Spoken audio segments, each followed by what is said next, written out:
Bienvenue dans un univers peuplé de super-héros, des déguisements inspirés de mangas ou de jeux vidéo. C'est ce qu'on appelle les cosplayers. Ils redoublent d'inventivité pour fabriquer les plus beaux costumes. C'est le Chapelier Fou de Alice au Pays des Merveilles. Et alors au niveau de la confection, c'est beaucoup de tissus que j'ai dû prendre, que j'ai dû, notamment ici pour le pantalon, j'ai dû reprendre un et le couper. C'est Sangoku. Dites-moi qui c'est Sangoku? C'est un personnage de Dragon Ball. C'est un tuyau en PVC. J'ai fait la base en tapis de sol.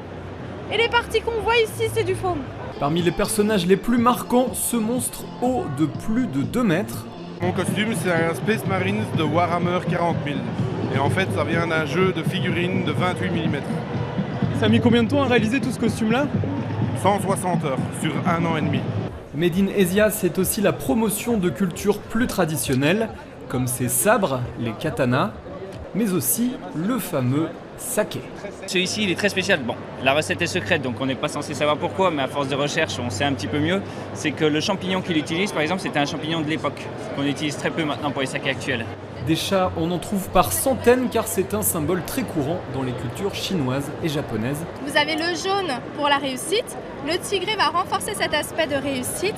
On va avoir ici les petits grelots du bonheur, la petite fleur de l'amour, la feuille de bambou ici pour l'argent. Alors déguisé ou non, vous avez jusqu'à dimanche 18h pour visiter le salon.